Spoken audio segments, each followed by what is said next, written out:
What's going on, guys? Welcome to August's episode of Plus Club, the show where we play the games offered on PlayStation Plus throughout the month, and at the end of the month, we talk about them like a book club.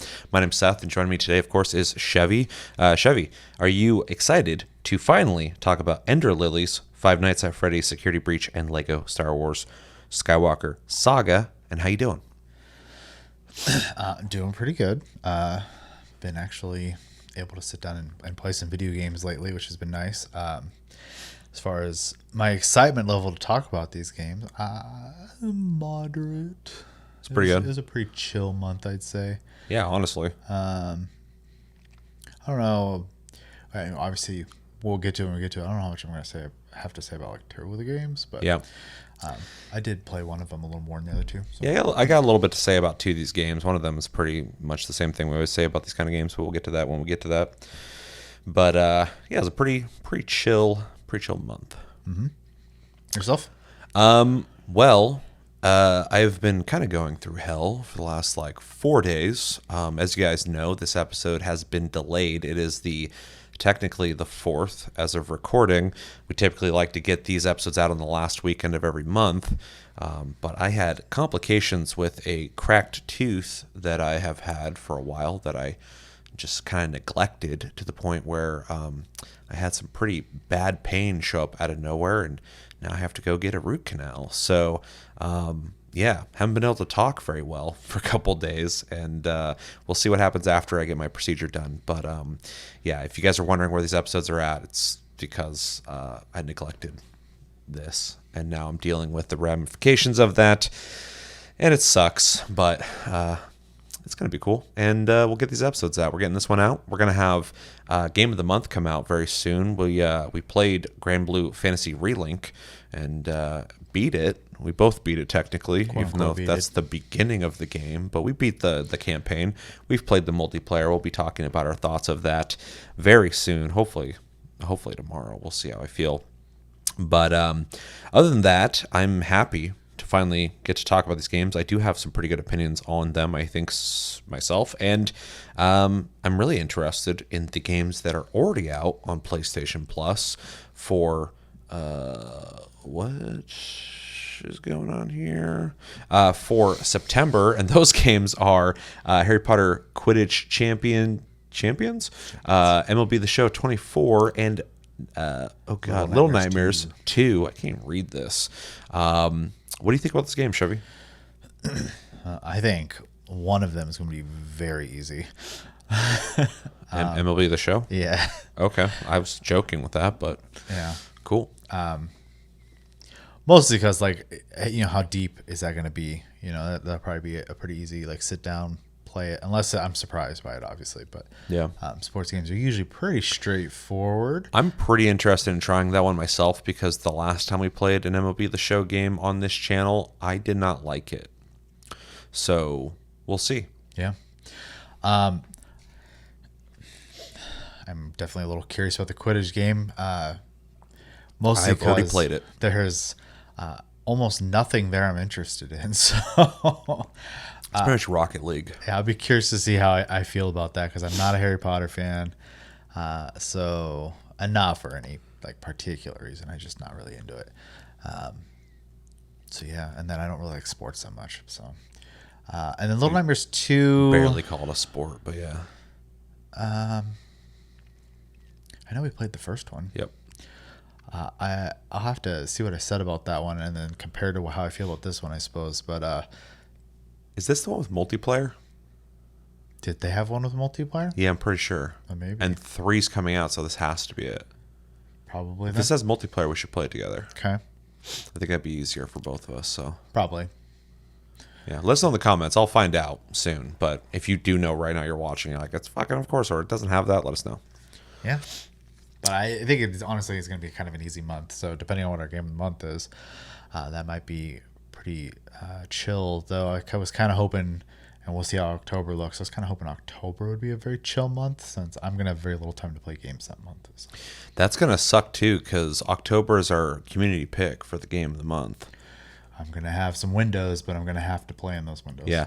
So. Reminder that in October, it'll be your guys' pick for game of the month. How that works this year is we're doing what we did last year because it's easier. Vote once, on any video ever. It gets put on a list. We pick at random like we do every month, but it'll be your guys' picks. So if you have a game you want us to play in October, just put it in the comments on this video or on any video. You don't have to vote more than once. Just say any game you're thinking of, any game you'd like us to play throughout the month and talk about, or you want to maybe play with us or something. Throw it in the comments, and we'll maybe play it in October if it gets picked. But yeah, very simple. Just type in a game. Doesn't matter.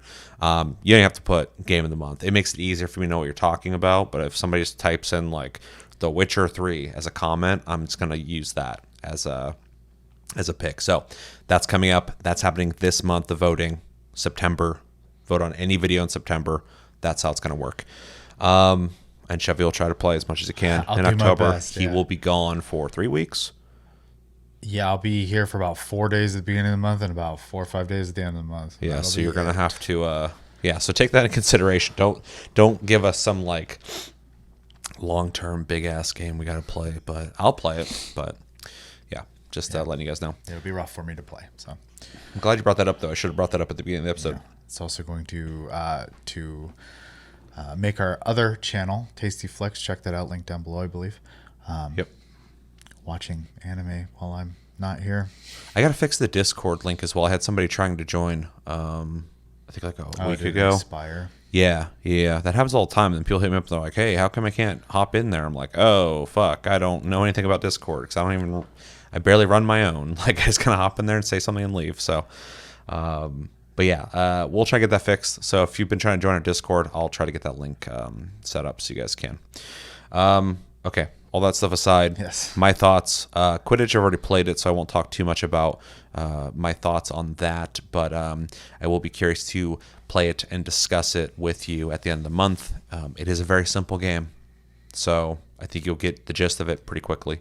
MLB The Show, I want to know if it is better than last year, because I remember distinctly, I've brought up multiple times when we're playing all these sports games on PlayStation Plus, how there's one sports game I didn't like, and the rest of them always kind of surprised me, and that was MLB The Show. So hopefully this one's better. And Little Nightmares, I remember liking enough, but if this one's the one with the multiplayer, that has my interest peaked higher, because I think that's the one thing the first game kind of left me wanting, was kind of a, It Takes Two. It Takes Two kind of, it felt like a game like that without the multiplayer aspect, so I kind of wanted that from it. So hopefully it has multiplayer. If it doesn't, that's fine. I'll play it by myself, I guess. So, but yeah, overall, it seems like a light month. Very interested, and I'm interested to find out what our game of the month will be, but we will reveal that when we review Grand Blue Fantasy Relink and pick at random. And then in October, I can't wait to find out what you guys pick. Okay, so let's jump into the games we did play. Those games were Ender Lilies, Five Nights at Freddy's Security Breach, and Lego Star Wars Skywalker Saga.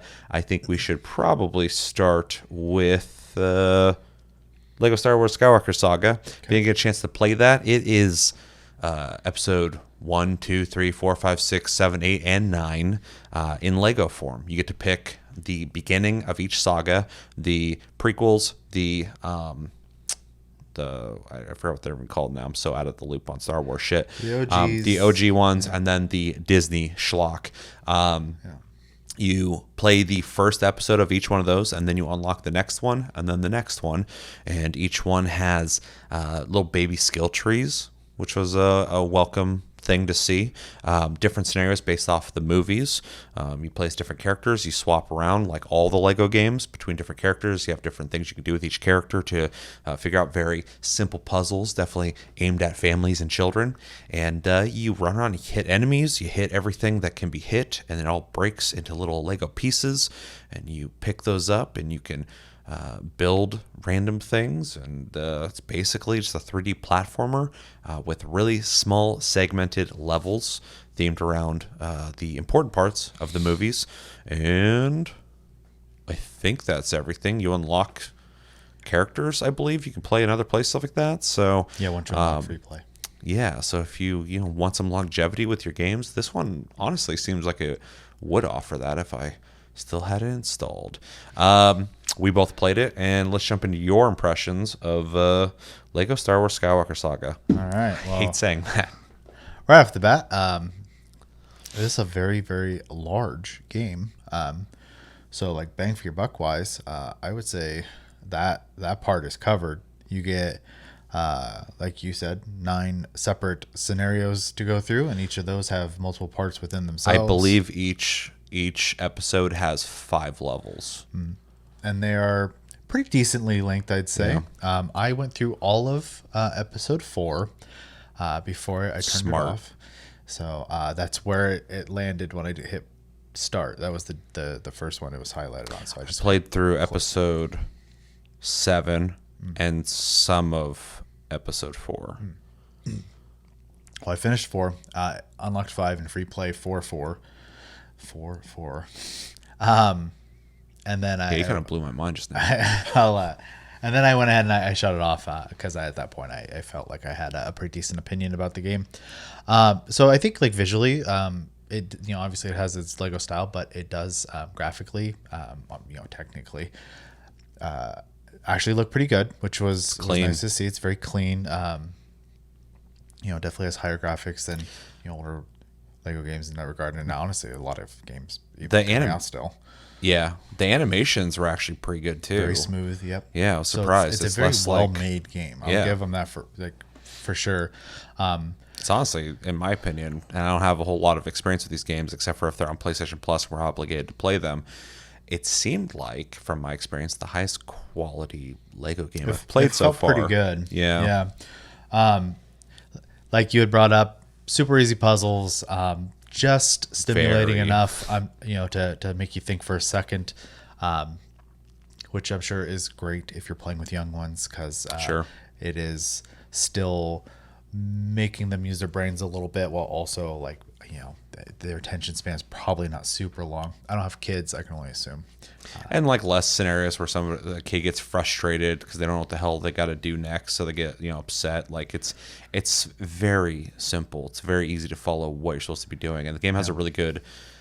I appreciate it sometimes guidance system where it just has a thing like 10 feet away. It's like, go here. Yeah. And then when you go there, it's like, go here 10 feet away. Go here. Like it's really stepping you through where the fuck to go. The other thing I really appreciate about too is when there's a puzzle that is like specific towards a character. So like there were times where I needed to be R2D2 to access a computer. It would just straight up be like, hey, you need to be R2D2 for this. And you can just hit a button and switch R2D2. And then, participate in that puzzle. Or you need to be Luke, but he has to be in disguise for this puzzle, type of thing. And it'll make sure to tell you that. So the game really wants to prevent you from getting frustrated that you don't know what you're doing, while also like kind of making you play around with multiple characters and multiple puzzles and mini games and stuff like that. So, it really goes out its way to make sure you know what the hell you're supposed to be doing and what, it's really good about that. And then if you're the type to break everything and collect everything, you are rewarded with currency, which you can spend on different sorts of things in the game. I'm not 100% sure the exact things you spend on. I know there's a skill tree. I know there's cosmetics. I don't know if you get those through achievements or purchasing. I can't remember off the top of my head right now. I think there's also vehicles, if I'm not mistaken. I could be wrong on that.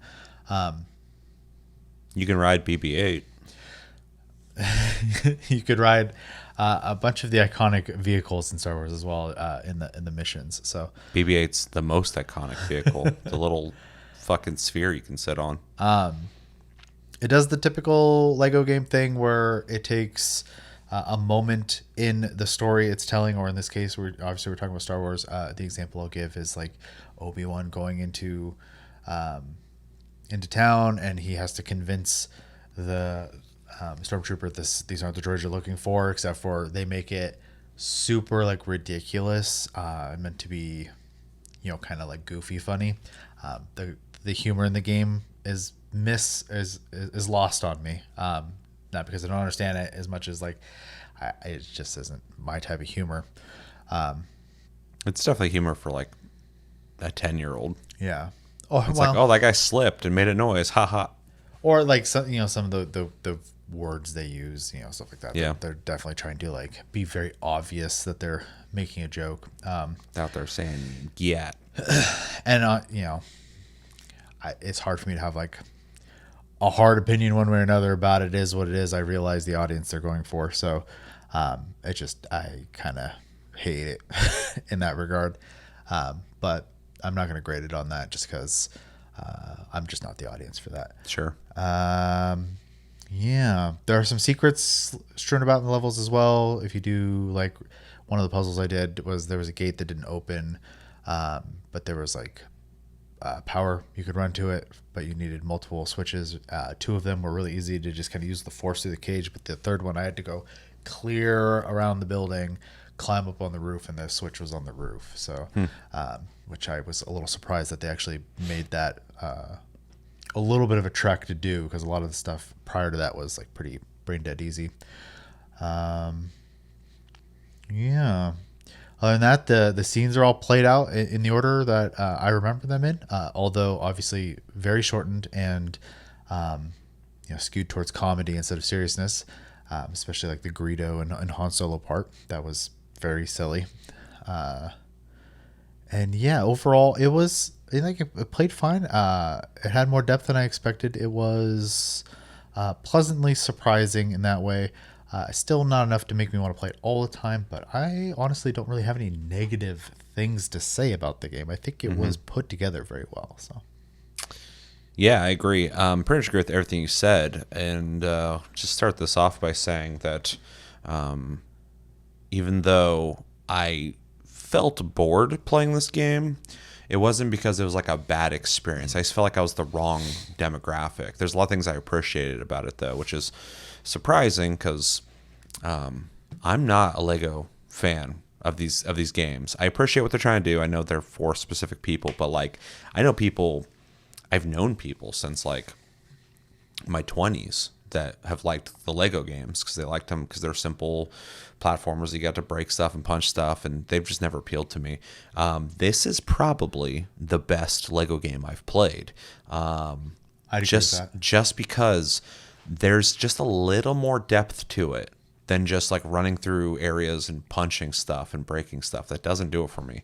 That even had like a little baby skill tree, and it had like all these things you can unlock, and that the episodes are compartmentalized into these segments that felt like bite-sized, but also like offered a lot of different varieties of scenarios you had to play through and use different equipment. Specifically in episode 7, I was playing, had a lot of variety of different things to do. It was all very simple stuff, but it never felt like I was just doing the same fucking thing over and over again. I mean, in essence, you're around just punching things, but or shooting things. And sometimes it felt like a shooter, which I was like, the gameplay was much better than I remember these games feeling like. So that was definitely good. But they proposed different scenarios often enough that it felt like there's a new fresh thing happening constantly, and they never overstayed their welcome, which I also appreciated. There was one part where you're like trying to escape the Millennium Falcon, and there's all these like stormtroopers running out and you're like punching them and stuff, and then there's like a TIE fighter flying over and shooting, and you're trying to like start up one of the ships, but it's like everything's breaking, so you eventually have to get to the Millennium Falcon. But like that, for a split second, I was like, this part's kind of just boring as shit. But it was like, it barely lasted. Like I was already in the Millennium Falcon flying around shooting stuff, and I was like, oh, now I'm like flying a ship. That's kind of cool. And then later I'm like, you can fly in space, and it treats it similar to like No Man's Sky or something, where you have to like, they're like right there, but you like look at a planet, or you can fly around and shoot stuff and get resources, but you can like look at a planet, press the button, and warp to it. And I was like, I was not expecting that from like this little episode I'm playing right now. Yeah, they had that also in episode 4, but they also had I did the bombing run as well, and that was actually a little more in depth than I was expecting it to be, because there was like things you had to blow up in order to open other things and to destroy them. So you had to like go back and forth a lot, while there was also ships flying around. They don't fire very often at you, obviously, because they're not trying to just kill you. But you had to go through this whole section before you actually did the bombing run proper. And during that, you had TIE fighters that would get in front of you. You'd have to shoot them and try not to run into things and stuff. So it was actually pretty involved for what it was. Yeah, surprised to see all the space stuff. Of course, there's space stuff in Star Wars, but I just wasn't expecting to be able to free fly around and shoot stuff and pick planets to fly to and stuff like that. It just seemed like even though it was very condensed and small, it felt like a bigger experience than I'm expecting from a Lego game. Playing through episode 7 was interesting because I am very vocal about how much I don't like Disney Star Wars. But there was a moment where I thought episode 7 was teeing up some interesting things that we now know Disney just fucking failed to deliver on. And so playing through 7, it was interesting to be reminded of all the things that they were teeing up story-wise that never came to fruition. And so that was kind of a fun little reminder of where Disney had started when it came to the new stories that they are just kind of shitting out at this point. Although shout out to Rogue One. That was a pretty decent Disney Star Wars movie. So yeah, 7, played through that, played a little bit, I think it was episode fucking 4. I played a little bit of that, not much, but I just wanted to see what the differences were between not only just the different episodes, but also like the different sagas. And, you know, it was a very similar experience, but different feelings, so that was cool. And yeah, all in all, I didn't hate my time with this game, though I did not love it just because I'm not the demographic for this game. But the whole time I was playing, I was like, this game would be a really good game, though, for a lot of different people. I could recognize that. I was like, if I had like a kid or like I was hanging out with like, you know, somebody who just liked to play like more simple games, this would be a really solid game to entertain them. But also if I was playing with them, I wouldn't be like completely upset by playing it just because there's enough things to actually get my brain moving a little bit. At least doing something. Yeah, it wasn't like the older Lego games. They were just like way too simple for me. So it definitely felt like an upgrade. Like I said, I think this is definitely the best Lego game I've played, which is nice to be able to say because I was going into this going like, okay, another Lego game. Holy shit! What new skin? What new coat of paint do we have on this one? Right. Star Wars. Okay, there's already plenty of those, but I don't know. I think this is definitely their best game they've done. Maybe there's better ones out there. I don't know, but this one is definitely, in my opinion, the best one I've experienced. So, yeah. I think that's all the thoughts I have. All right. Didn't play the multiplayer. I have played multiplayer in the past when it comes to Lego games, though, and I love that they offer that. They've offered that forever. Yeah. I love the drop in, drop out nature of these games. Also, same screen, which is kind of important for this kind of game. Yeah, very, very thoughtful. They're like these games feel very purposed on like what they're trying to do. They're definitely made for families, for kids, for just to keep it simple and fun, and they absolutely delivered on it. So yeah, you got anything else? All right, let's jump into recommendations. If you played the Lego games, this is a must. Like I said, in my opinion, I think it's the best one. If you like Star Wars, even if you're not into more simple platformer games, I think you would probably appreciate this game. Probably. If you like the Star Wars story, they don't even just tell you the story verbatim. They stay to the major beats, but they add a more colorful and goofy, cartoony nature to the storytelling. So you might get something out of that. And if you like games like the older Ratchet and Clank, even the newer one, Ratchet and Clank, where you're like running around, you're breaking stuff and using, it doesn't have like as cool of like gadgets and weapons, but it's also not as hard. But it's like a more, run around, break stuff, and progress through the map. Very similar style platformer. If you like multiplayer platformers, this will definitely be a good one for you. If you like any of those kinds of games, but with like more depth to them, more things to work towards, this would definitely be a collector, like someone who likes collecting stuff in games, completing everything, getting everything unlocked. I think you would appreciate this game. It offers way more than I was expecting in that regard. And yeah, it's got skill trees, so that's kind of cool. So, any recommendations? I mean, loosely I'd say everyone, but I would say when you were talking, I agree with that. When you're talking about the the family dynamic of it, I would also probably bring up, and this is going to be kind of a strange one, but your significant other, if they're not really necessarily into video games, it's not very hard. It's also two things that I think most people know what they are, which is Lego and Star Wars. Like, I think it'd be really easy for you to have like a game night with someone, and not have to worry about if they're going to get mad, because you're playing some sweaty game or something that's just going to bore the crap out of them. Like, I think it's just stimulating enough, but also like forgiving. So, yeah, that's fair. Anything else? Nope. All right, let's jump into grades. I'll go first. Okay. I'm going to give this a soft but fair B plus. I think this is a good effort in terms of what the Lego games aim to do every time. I think it elevates what their games have brought in the past. It offers a huge variety, especially for a Star Wars fan, in terms of like you get them all the major beats, you get to play them all. I think that's pretty cool. It's got multiplayer, it's got plenty of things to work towards.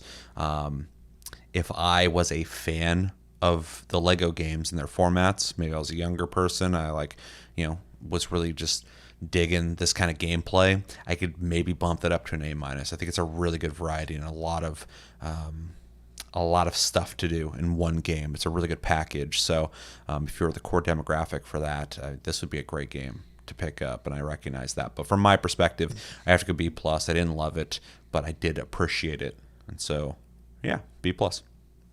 Yeah, I mean, even before we started talking about it, I was already kind of thinking B plus for it. So my opinion stands on that. It is definitely a B plus game. I think it is well made. It just isn't super deep either. So, but it is a quality made game, and I do think,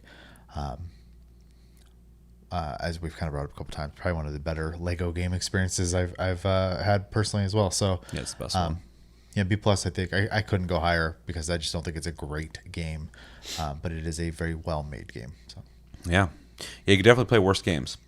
Let us know in the comments. What did you think of Lego Star Wars Skywalker? And that was B plus and a B plus. Yep.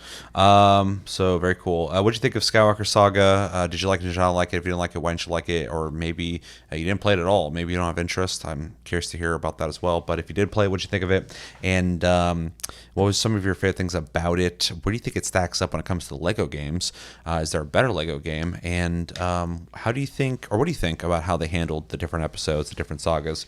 Did you like how they do that or did that? And is there a core feature or gameplay mechanic that we didn't touch on that you'd like to bring up in the comments? Let us know everything you think about in the comments below when it comes to Lego Star Wars Skywalker Saga. I'm done saying that forever now. Next game we played in August was Five Nights at Freddy's Security Breach. If you can get a chance to play that, Five Nights at Freddy's Security Breach is one of the many Five Nights at Freddy games, I think. Oh yeah. Where you get to the game starts off as a walking narrative game and quickly turns into a stealth horror game.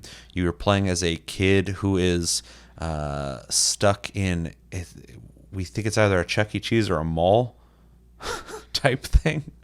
I wasn't paying attention enough, I guess. You're stuck there overnight, and you're hiding from a security guard, and you end up having, is that Freddy? Freddy Fazbear? Is that a Frankie? I don't think it is directly him. Oh, 'cause well. I think lore-wise, that's not. I'm not in the loop, but I heard I'm just gonna some call him- random streamers say that Freddy's not like in all of them or something. So this guy Frankie is trying to help you escape, basically, and it's hence security breach. Anyway, it's someone who's like a Five Nights at Freddy fan is like, what the fuck are you talking about? Don't know. Don't know. I just played the game. But you're trying to escape. They make that clear, I think. The kid's like, I gotta get out of here. And this guy's like, I'm gonna get you out of there. So anyway, gameplay wise, it involves a lot of crouching and walking around, finding items in presents that are just randomly on the floor and shit, on tables, avoiding the animatronics and the security robots that are patrolling this Chuck E. Cheese mall, running into different scenarios where different animatronics have different things that are happening while they try to pursue you, and you're trying to evade them. It's just a lot of walking and sneaking around, and dudes who just see you run up to you, and if they grab you, it makes a really loud noise, and you start over again. It has one, in my opinion, from what I've played, interesting mechanic where you can look at security cameras, which kind of calls back to the original Five Nights at Freddy's. That's the only other one I've ever played, in which you can watch where the animatronics are walking around on these really shitty displays, and then plan your path accordingly to where these guys are walking around. And yeah, we both played it. I'll start first because I probably played more of this than you did. Just so you guys know, because it doesn't sound like I know much about this game, I got about a third through the game. I looked up how far I got. I got to the point where you run to Vanessa again, and that's when I stopped playing. So yeah, that's where I'm at. I don't have any affinity for these games in any way. I played the first one a little bit. It never hooked me. It never got me interested. I know people are like big fans of this series, and I'm not saying this in a negative way. I'm not part of that. So I don't know anything about that. I have no hype for it. I was surprised to see this game was like a 3D game that you walk around, because the original game, I think you just like looked at screens. I think it was technically 3D, but you were stuck at a security. It was like a very indie game. Yeah. And this one feels a little more fleshed out, even though it's very simple. You just like sneak around. That's it. There is like a narrative that's playing throughout the game, but like I wasn't that interested. They kept bringing up like new animatronics I didn't care about and different tasks I had to do to get further and further. There's a weird mechanic where you climb into old Frankie and you use him to get around, which I just didn't really care about. But yeah, there was a couple parts that I thought were kind of interesting. The footage you're seeing right now is a part that I thought was where the game got a little more interesting. Essentially, you go down a slide into a ball pit, and there's like some animatronic dude who's has to do with the sun or whatever, and he's like wanting to keep the light on, but then when the lights go out, he goes fucking insane, and he pursues you through this like McDonald's play house area, and that was actually kind of interesting, had some tension to it. But before that, it was very simple. It's a very linear experience. You just kind of like go exactly where you need to go, grab the thing, and then walk down a hallway, and there will be one of the animatronics patrolling that hallway, and they'll go into a corner, and you just have to sneak past them then. And if you don't do it then, they'll just come and grab you. And so you just have to like do it feels very linear. Again, I'm sure if you're like a fan of the Five Nights at Freddy's universe, this will all maybe mean more to you, and you're not going to be judging it the way I am, not caring about it and just looking at it as like, this is a very simple game. But yeah. Yeah, so you sneak around. The scares are kind of there, not really. They grab you and makes a lot of noise. I don't really know what to really say about this game, because like you literally just kind of walk and sneak, and if you don't do that correctly, you hear a loud noise and you have to restart and do it again. The story was not compelling to me. The graphics were not great, but better than what I was expecting, but still very indie looking, which is fine. I like indie games, but definitely felt like the biggest Five Nights at Freddy's experience I've had from the two games I've played. But still, like, if this wasn't Five Nights at Freddy's and it was just like some other game with the exact same gameplay and the same scenarios but different characters and a different visual style, I would say it's a very simple indie horror experience. And so I feel the exact same way about what I experienced here. My favorite part of the whole game was the tension of hiding and looking at the screens to watch where the animatronics are walking and memorizing, because I got a pretty good memory when it comes to like directions and where I've been. And so I'd be like watching screens. I'm like, okay, I know for sure they're over there and that leads to this area. So once they walk off the screen in this direction, I can go. And so there was like a small moment of actually having some kind of like thought process of strategy of something to do that wasn't just like, okay, I walk here, okay, I walk here, okay, I walk here, okay, I pick this up, okay, they're talking about stuff I don't care about, okay, I walk here, and that was more interesting. But those big open areas are not as common as I would like. Maybe later in the game they become more common, but a lot of the game was just like pretty linear setups. Even with the sun dude, it starts out, he like grabs you and like you got to knock over some shit and he goes crazy when you knock that over, and while he's distracted you have to like run away from him, and there's like this huge ball pit area, like you're supposed to like evade him and sneak around him and shit, but like I literally just knocked the shit over and ran straight for the desk. I'm like, well, by the time he's done doing his animation where I'm supposed to go sneak off, I'll already be over there. So I just did that and it was very simple. So I get what they're trying to do, but it just wasn't that compelling, I guess. But once the lights went out, it got a lot more interesting. But yeah, overall, the game was an experience for sure. I would not say I had fun though. I wasn't bored because there's like a curiosity playing this of like, what's gonna happen next? What's the point of all this? But by the time I got to where I said you see Vanessa again, I think that's her name, the security guard girl. I was like, I got it.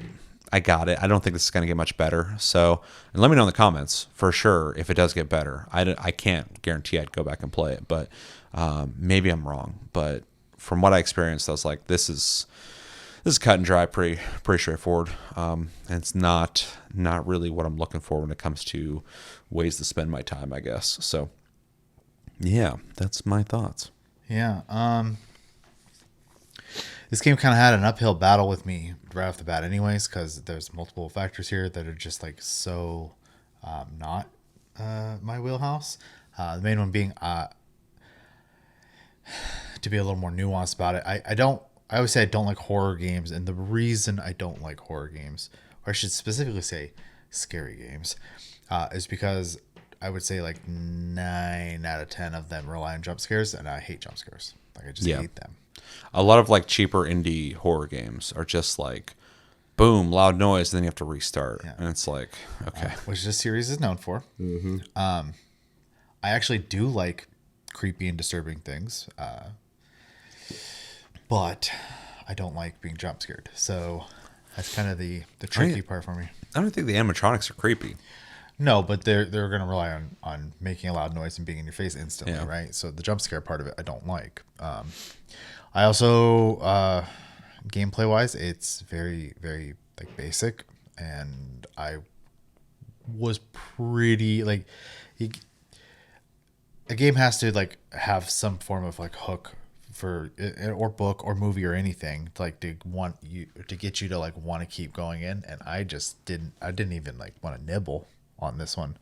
I walked around, I did some of the dialogue, started like having to find like, I think it's a key card right off the bat, and I was just like already just kind of like bored out of my mind, and I was just like, okay, I kind of get how it plays. I'm gonna check a little bit on it, and then you were kind of playing some footage before we recorded, and I watched some of that as well. And it reminds me a lot of a game I have watched, and maybe the same people, is Poppy. I have watched the 3 episodes, chapters. Forgive me if I have that wrong. Of that, and that was a lot more interesting for me. Storyline wise, I didn't play it obviously, and then even in the Five Nights game series, I watched someone recently play Into the Pit, and that was like way more entertaining for me as well. So, but that's like a 2D style like pixel art game. Yeah. So yeah, I gameplay wise, it just doesn't do it for me. Thematic wise, doesn't do it for me. Animatronics aren't really my thing either. If I was to give it some credit though, I do think like it's a very clean looking game, which was nice to see, because like obviously the older games were very small projects when they came out. I'm not dissing on or talking shit about them or anything like that, but they're not as nice looking as this game is. This game is definitely a newer game, much cleaner looking, much better animations, etc. A bunch of voice work as well, which is nice to see. But yeah, as far as like the gameplay loop goes, it's just not really enough for me, especially if I'm going to like force myself into a situation where I'm going to have to deal with jump scares that I don't want to do in the first place. So, yeah. So overall, kind of lackluster. I'm not really saying that as a negative towards the game itself, as much as like, I think it just kind of fails to interest me. So, sure. Jump into recommendations. I mean, if you're into the series, including Poppy or any other Five Nights game, I don't know if they have any other offshoot games as well. If you haven't played it, you probably should. If you like slower pace playing games that lead into situations where essentially you're put into like stressful moments where you're trying not to be seen or caught, you'd probably be into this. If you're into, if you think things like animatronics or dolls, etc., stuff like that is like spooky, you might be into this. If you like being spooked by them, of course. I don't know if I have anything else. Yeah, I only got 3. You already mentioned one though, but yeah, if you're into Five Nights at Freddy's, if that's your thing, this is another one of those games. So I'm sure you already played it. If you like indie horror games and you're okay with like lower budget horror games, I would recommend this to you. And then I would equate this game to the Lego of all the other genres out there, how Lego kind of handles their games and makes them really simple for younger people. I would recommend this in the same light of like, if you're loosely into horror stuff, you like spooky stuff enough, but you don't want to have to like think too hard or be too scared. It's kind of like light horror. I would recommend this game as well from my experience. That's it. I wouldn't recommend this to most people. So I think you got to be a certain type of person, certain kind of fan to appreciate this game. So, yeah.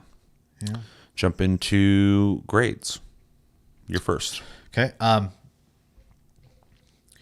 think unlike the Lego game, this has a smaller audience. So, because I was bored and dropped it pretty quickly, I'm gonna give it. Game wasn't broken. I'm trying to be a little fair about this. I'm gonna give it a strong C plus. I do think it is very hyper niche, so I don't think it's for everyone. But I think it's fine enough. I just obviously if it didn't put me in a position to even like want to push through and play a little bit, I don't think it was doing its job. So yeah. So C plus, strong C plus from you.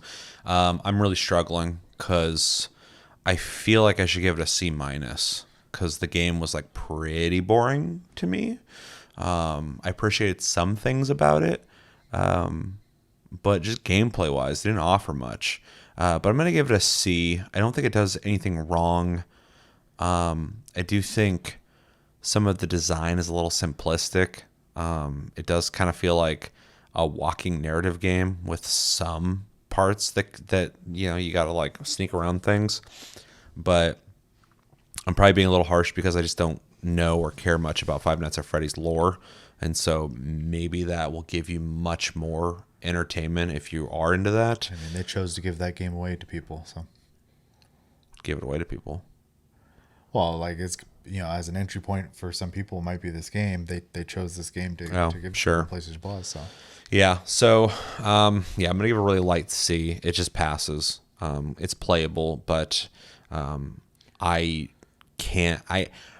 It's not in like my top 100 games I would choose to play. Top 1,000. Like I won't be coming back to this game. So it's just too.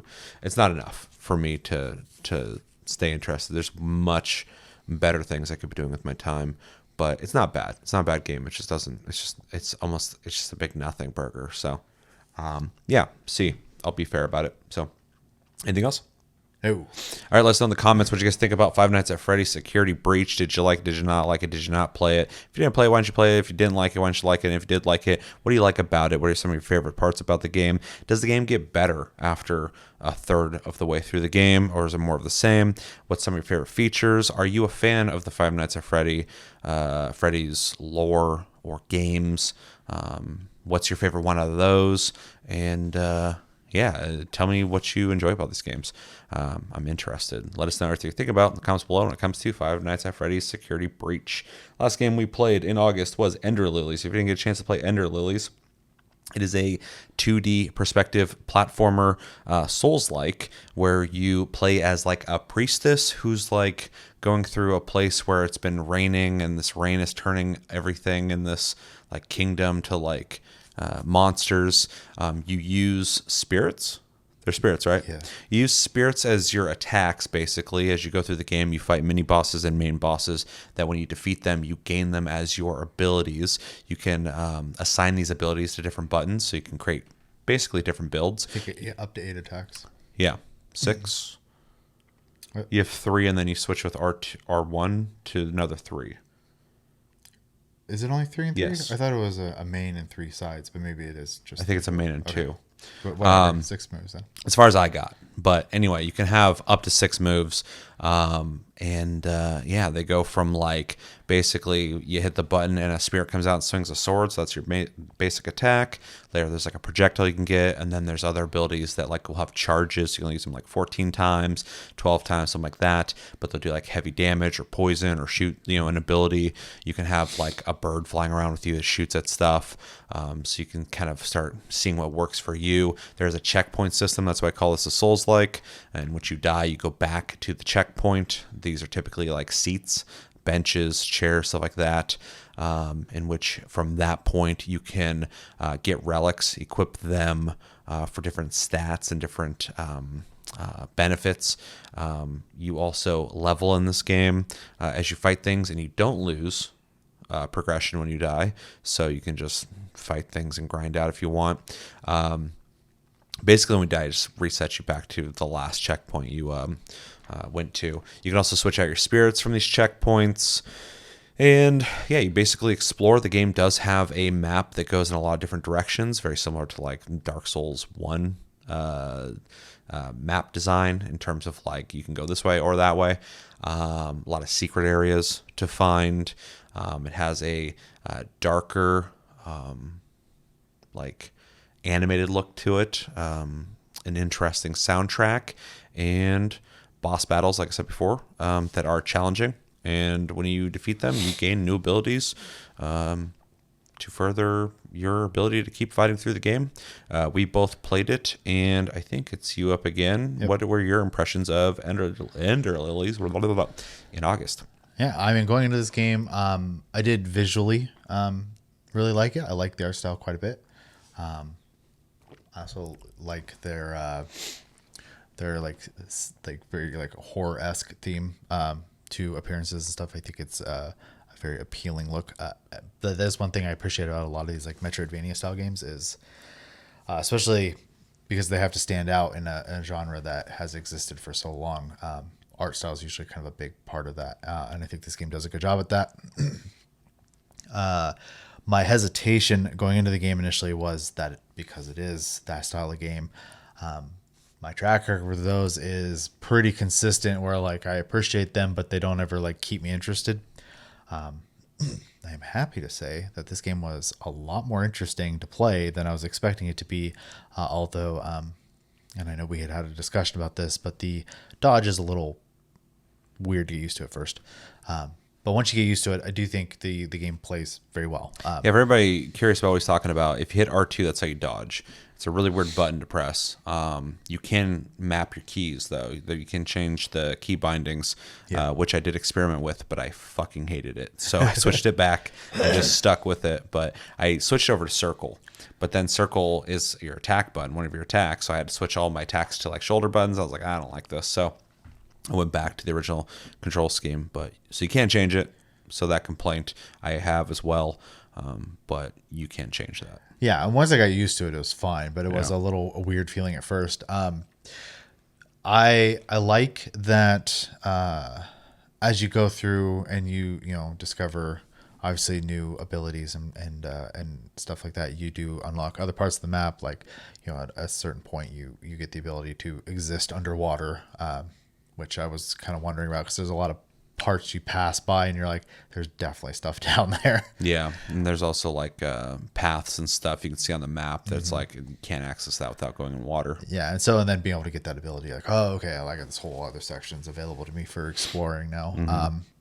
The bench system's a fun play on the idea of like save points, kind of like I don't remember if it's Castlevania or a different game, but there was like crystals in that or blah, blah. There's always like a safe room in these games.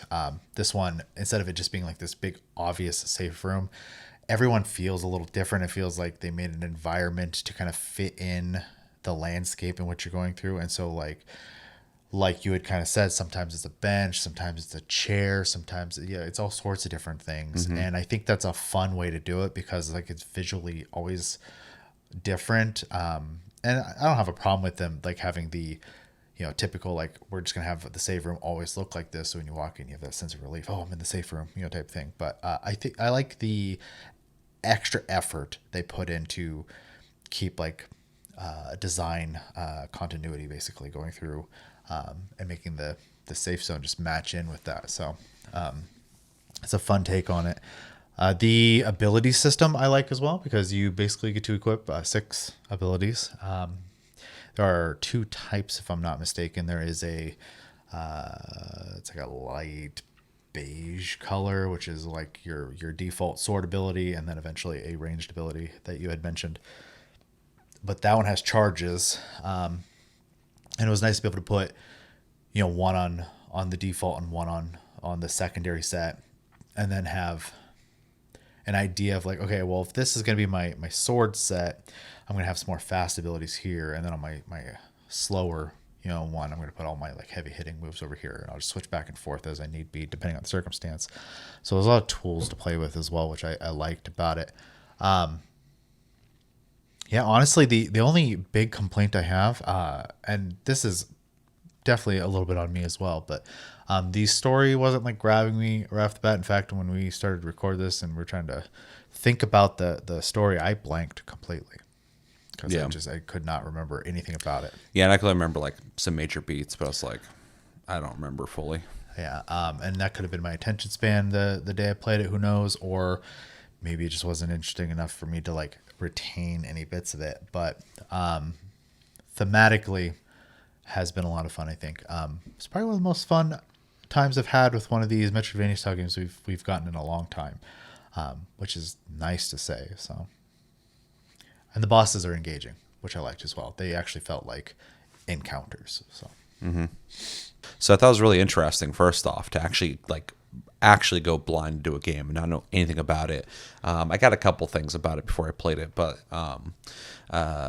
yeah, I was expecting it to be like a lot of the platformers we get every month, where I'm like, yeah, it's a 2D platformer with a different art style, basically, but they're all very similar.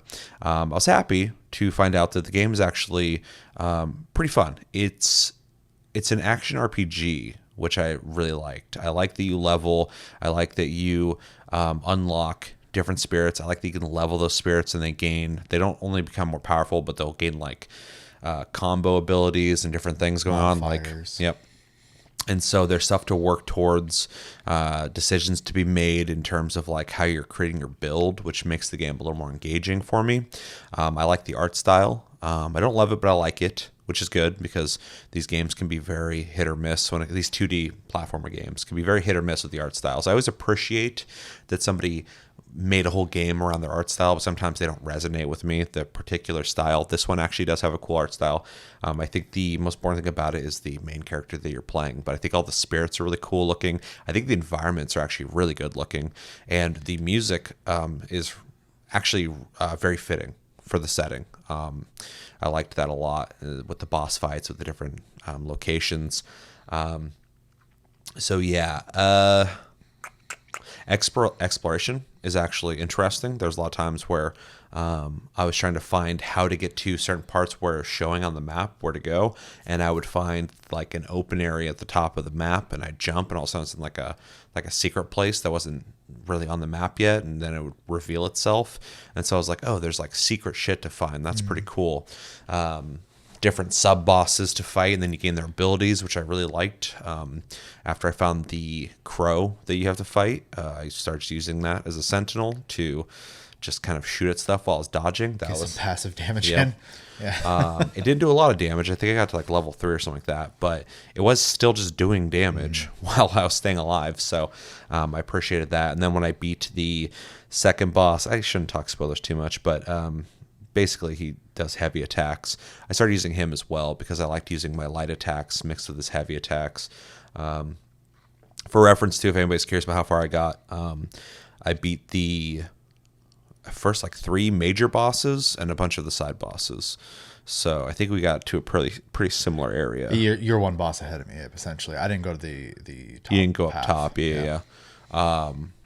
The last boss I fought, though, was the one you fought. So it's funny that we went different directions, basically. I explored all of it because my brain, like anytime I play any game, I have to go every direction and mentally map where everything's at. Of course, you can just look at the map, but I want to know mentally where I'm at. Yeah, she skill checked me.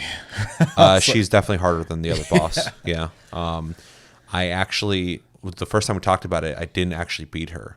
I thought I did, and then I went back and I was like, "Oh yeah, I didn't beat her. I tried her like twice, and then I fucking just left, fought the guy on the bridge." That was about 3 or 4 times for me. And then I went back down, and I was like, "I gotta finish her before fucking we film or we talk about this." So I did that.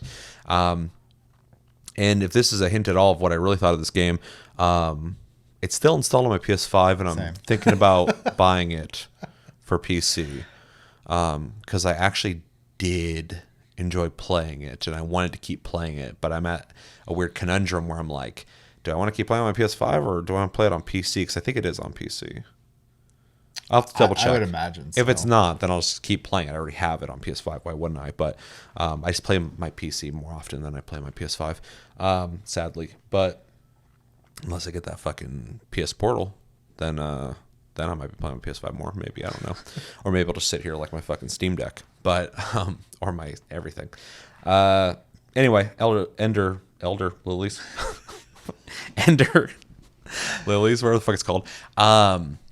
Yeah, so I like almost everything about it. I do have 2 complaints though. I don't like the dodge. I don't like the button that they chose to use. You do get used to it, but I'll never like that. I never want to hit R2 to dodge. It does seem like you get iframes when you dodge, which I appreciate. But if you dodge and you touch enemies, you take damage like any 2D platformer, which I fucking hate. I wish you could dodge past them. That drives me nuts. And even when I switched that button around, I still didn't like it. Like it's for some reason and they do have the best button layout standardized. Like they obviously play their own game. They went, this is the best way you're going to be able to play this game. And I agree with them, but I still just don't. There's something about it that just kind of drives me fucking nuts. It's not a major complaint. I'm not going to dock it points for that. It's just I'm offering some criticism. Yeah. And then the second criticism, which is honestly annoying, is all enemy attack patterns are the same. They all attack as soon as you enter the screen. And so most of the time you either are powerful enough to just kill them quickly or you have to like wait for their initial attack and then attack. And that's fine if not every type of enemy did that. You enter a screen, if there's a dog, as soon as that dog's on the screen, it's already running at you and attacking. If there's a bird, it's already fucking shooting at you. If there's a dude, everything, as soon as you enter that screen, they attack instantly. I don't think I ever fought the dogs. I just jumped over them. Sure. Well, I'm saying, but it still attacks as soon as you get there. That's what I'm saying. And so, like, it was predictable to that when point. When you play like when you play like like a fucking Souls-like game, obviously a From Software game is gonna be much better, but their attack patterns are like a little more random and interesting. And in this game, it's a 2D game. It's smaller team, whatever. It's just a platformer, but it did get annoying that every combat scenario, I basically, as soon as I see someone, I'm like, okay, attack, and then I dodge it, and then I kill them. Or I got so fucking annoyed with just having to do that every single time that I would just like tank the hit. Because I'm like, you're weak, just boom, boom, kill them, and just keep moving forward. So I wish there was a little more diversity to their behaviors in AI, maybe, but because that wasn't that fun. But the challenge of getting through the areas when you are the appropriate level is fun. So it's not a huge complaint. It's just one thing I'd like to see if they made a second game, them improve upon, because it just became like the same thing over and over again, no matter what the enemy type is. They're just gonna boom attack you as soon as you show up, or if you get within attack range or whatever. So yeah. Other than that, though, I really like the combat. I like the spirits stuff. It reminds me of a PS3 game we both played back in the day called Folklore, in which that was a 3D action game that when you killed certain enemy types, you got to suck them up like Pokemon, and then you started using them as your abilities. So you had a similar system. This game has that too, and I fucking love the idea of that. Folklore is a game I wish they would make a new one with, because it's like such a cool idea. And this game's doing that as well. So I'm like, cool, dude. If they're not going to do it, you do it. So I really, really, really like the the system in place of this game. That's my favorite thing about this game, is that it has like systems to actually think about. You have leveling, you have spirits to level up, you have things you can interchange out, and items that are sitting around similar to a Souls-like game, where you find a relic here and now you can place that instead of the other one you have, and that's like much more engaging. For a game like this, it's not just like running around until you find the boomerang. Now you go back and the boomerang breaks these things. Now it has those systems, but it has more to it, and that's what I want from games like this. And the combat's pretty tight. I think the dodge is a little like weird. They just like throw your body and like you got to wait for once you land. It's not quite Dead Cells and how tight it plays, but it does play pretty good. I did find the combat engaging, and I thought the boss fights were actually really fun. I like the boss fights. The boss fights were a lot of fun. A lot of really cool patterns, a lot of really cool attacks, a lot of cool stuff to dodge. So they did a really good job with the bosses, and you're going to get rewarded when you beat them, which makes it pretty cool, because in a lot of platformers, you beat a boss, you just keep progressing, and the reward is like, I beat him, but I've beaten a lot of bosses in my 37 years of life, and so that's not as exciting for me anymore. And so that I know I'm going to get your fucking ability, that's pretty exciting for me. Very like Mega Man-esque almost. Yeah, 100%. Yeah, it's got a lot of really interesting. It's like an amalgamation of a lot of influences, and I really like that. So, and yeah, I didn't pay attention much to the story, apparently. I know enough about it, but the gameplay is solid, and it's much better than I was expecting. I honestly thought people were overhyping it when I heard people, and I don't mean that as like an insult. I just heard a lot of people going like, oh, I can't wait to try this on PlayStation Plus. And I was like, yeah, it's going to be another platformer though, isn't it? And then I played it, I was like, no, it's pretty fun. It's pretty good. So I kind of want to pick it up. I already have it. Might just keep playing the one I got, but I kind of was thinking about picking it up on Steam if they got it. So, because I don't think I'm done with it. I liked playing it, which is nice to be able to say. So, I think it's my impressions. It was overall pretty cool. Yeah, a couple minor gripes. The only other thing I'm going to add was like when I brought up the safe locations being like really well like thought about in their design. Another thing they kind of thought about too to kind of make it more like ingrained and not just given to you was like the fast travel system, because you run into this. I don't know how much I want to talk about it. You run into this thing, and there's a story element that ties it to you in the past, everything, and then you like just walk past this moment, and then as you get a little further, it reunites, and all of a sudden it becomes your fast travel, and it's kind of a neat. I don't know. Adds a little more flavor to just what amounts to be fast travel. So yeah, you didn't beat the bridge boss. That means you never got to break the red things on the ground, right? Yeah. I was wondering how you did that. So. Yeah, because it has a Metroidvania thing going on, just like the chick with the water. Yeah. Yep. That just dawned on me as you were talking about that. I was like, these different characters or different things you run into will start affecting their like gameplay mechanics basically, and I thought it was interesting. Once I beat that guy, I was like, oh, now I can go break those things because I drop attack. Well, yeah, as soon as you beat the gal, and it's like water. I was like, thank you. Yeah. I was wondering when that was going to happen, because I'm tired of getting attacked and I can't do anything about it from the. Yeah, every time I went in the water, I was just jumping. Yeah. I was like, don't touch me. Don't touch me. Yeah. But yeah, I agree with that. Anything else? No. All right. Pretty solid game. Yeah. Let's jump into recommendations. I would recommend this to people who like basically any platformers. If you're into platformers, Metroidvanias. Maybe not Mario, but yeah. Maybe not Mario, but even then, maybe you might like it. There's some... It focuses more on the combat than the platforming, but there's some platforming for sure to be, had. Yeah, I think it's definitely going to be more akin to like a Castlevania Symphony of the Night than a Mario. So, I would also recommend it as long as you're okay with 2D perspective combat. People like RPGs because there is leveling going on and some slight build quality there, which is pretty cool. People who like Souls-likes, this isn't as hard as a Dark Souls game, but it feels inspired by it. it feels inspired by a lot of things, but it feels inspired by like Souls likes and in the way that, you know, there's checkpoints where you level up from and boss battles that are these big events. Obviously, this is nothing new to like a platformer, like Mega Man's been doing that forever, but it does feel slightly inspired by that. So if you like Souls like games, but you're not looking for like something that has the greater challenge of a From Software game, I think you'll appreciate what they're doing with this game. If you like boss fights, if you're someone who likes big spectacle boss fights, this has that. In like similar vein to like a Mega Man or a brain just stopped on me. But anyways, things where you remember attack patterns, basically. Yeah.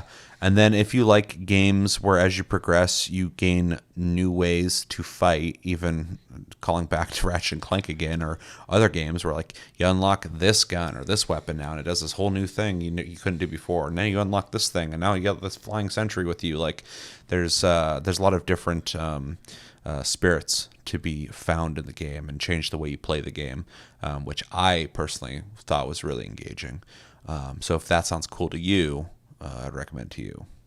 Yeah. I'm only going to add if you're into dark fantasy, because it has a heavy vibe to it in that regard. It also kind of comes off in a how do I word this? If you've ever seen like Miggy's Alice, for example, how it's got like darker tone, like a fantasy, like a fairy tale dark story thing going on. It feels a lot like that. So Feel like glowing white girls being protected by spirits. But not very pretty spirits. But Yeah. They're pretty cool looking though. Oh, I love the designs. Yeah, the designs are cool. They're definitely meant to look a little beat up.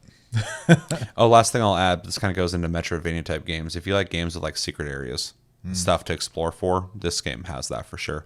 If you find something, there's going to be something at the end. There's a reason why it exists. So exploration is rewarded. So. Yeah. Anything else? Nope. All right, let's grade it. I did my impressions, or did you? No, you did yours first. I did. So I'll grade first. I'm going to give this a really, really strong B+. I don't know if I could give it an A, but it's definitely one of the best platformers we've got on PlayStation Plus, in my opinion. It's not quite Dead Cells gameplay wise. That's one of my favorite ones in recent time. But I really like the RPG mechanics. It's way more engaging for me, and I want to keep playing it. So that says something. It's very rare on the channel where, like, you know, we play these games. I'm curious about all the games, but half the time, you know, I play it. I got my opinion. I can talk about it, but then I uninstall it. And this game, I was like, kind of want to beat that. It's pretty fun. So, yeah, really strong B+. I almost want to give it A-, but I just can't, because I think the dodge is kind of clunky, and I think the enemy attack patterns are just way too simple. But other than that, the game's fucking really solid. I would definitely recommend people try it out. I'm gonna go ahead and give it an A-, because this genre of games, though, you know, I never think they're bad. I never want to play them, and I do want to play this game. So I think that means something. I do agree that the dodge is a little weird, but that's probably my only complaint. The attack stuff, I did notice as well, but It's just a preference Yeah, thing. it's definitely not something I care that much about. Yeah. Yeah, but other than that, it's been a while since I played a game like this, because I always like am interested in them because they're very art forward games a lot of times. But they're always like very samey. Yeah, a lot of these games, and there's nothing wrong with it, because an indie game, I don't expect the same from like a AAA game. They normally give you more, than a AAA game does. But a lot of platformer games kind of remind me of like horror movies. If you're a director and trying to get into making horror movies, typically a really easy bet to kind of showcase what you got. And I feel like platformers are like a really good place to kind of showcase art styles and different mechanics, but they always kind of feel very similar. And so for me, it's never super exciting to play a new platformer, but I always get to look at the art and I'm like, that looks cool, or it's not really for me. But very rarely do they have like big different mechanics that I'm like, oh yeah, that's why I fucking want to play this shit. And this game did feel. What was that Korean platformer we played like a month ago? Do you remember? No, I mean I remember. You playing remember? one. I still remember the name. That Yeah. game. That game was like okay, but felt kind of cheap in some ways. Kind of felt like a free to play like Nexon game or something. This game's like way better than that game. Yeah. And so it's kind of nice to play a platformer where I can kind of go like, oh, you actually had some like pretty cool ideas and you delivered on them pretty well. So Yeah, for sure. I do think like the subtle things, like to bring it up yet again, but the resting points not being all the same and stuff like Yeah, I that. was surprised by that. Shows like a level Attention. of attention. Attention to detail. Yep. Yeah. Yeah, I thought the same. Yeah, I mean it's been a while since I've like the last time I got hooked on a game like this was probably Castlevania Symphony of the Night in this genre. Like I usually And before that, you were into Mega Man. I still really like Mega Man, but I'm just not inspired to play it anymore. Yeah. But I think that's mostly because I have too many big games to play that I don't have time for what I would consider something I'm probably going to play for like, a couple days to a week at most. So, Yeah. but yeah, overall, rambling aside, I think for me, it's an A minus. I don't think I can get much higher than that. They would have to really do something I'm not expecting to get higher than that from me. But I do think it's a quality game, and I do want to play it still. So. Yeah, same. So really, really strong B plus, A minus. We both liked it. I really wish I could give it A minus. I don't feel that, but Sure. I do think I agree with you 100%. Like it's rare we play a platform like that was actually pretty fun. Yeah. Most times like that's cool looking. So yeah, but it just some of the combat stuff when it comes to just the normal guys, I'm like, wish this was just a little more interesting. Yeah. I wish it didn't feel like just walking through, killing people, or just aimlessly swinging. But yeah, anyway, really cool game. Let us know in the comments. What do you guys think of Ender Lilies? I keep on saying Elden. Elden Ring. What do you think of Ender Lilies? Did you like it? Did you not like it? Did you play it? If you didn't play it, why didn't you play it? I don't even think I said that correctly. If you played and you didn't like it, what didn't you like about it? And if you did play and you liked it, what did you like about it? What were some of your favorite things that you experienced in the game? How far did you get? Don't go too far into spoilers, though, for anybody who, in the comments might care about that. And what were some of your favorite spirits? Like I said, I used the default attack you get from the beginning. I leveled that as high as I could. I used the heavy dude from the bridge because I liked his attacks. And then on level 2, he gets a combo to it, which is pretty fucking cool. And then I used the bird to just kind of do passive damage as I dodged. I know you're doing something similar. Well, I definitely used the crow when I got Yeah. or bird or whatever when I got it. But the one I used the most though was probably the one you lob and does a little bit of splash damage. Yeah, I used that for a little bit. You're talking about the one that arcs? Yeah. Yeah. I leveled it up and then Okay, I didn't. and then I used it usually as I was like especially if I was like going down a hill to be able to get a hit in as I was heading down. So Gotcha. Yeah, that makes sense. That game probably played good on Steam Deck. probably. Anyway, let us know everything you think about in the comments below when it comes to Ender Lilies and the rest of the games we played this month. That's going to do it for this episode of Plus Club. So always thank you for watching. Thank you, Chevy, for joining me for this conversation. Stay tuned. We have Game of the Month coming up soon. We'll be talking about Grand Blue Fantasy Relink. We both played the campaign. We beat the campaign. We played the multiplayer. And I have a lot to say about it. So stay tuned for that. Also stay tuned because we will be revealing our new Game of the Month soon. And make sure to vote in the comments below your pick for Game of the Month, community pick in October. But yeah, thanks for joining us. And until the next episode, have a good one, guys, and take it easy.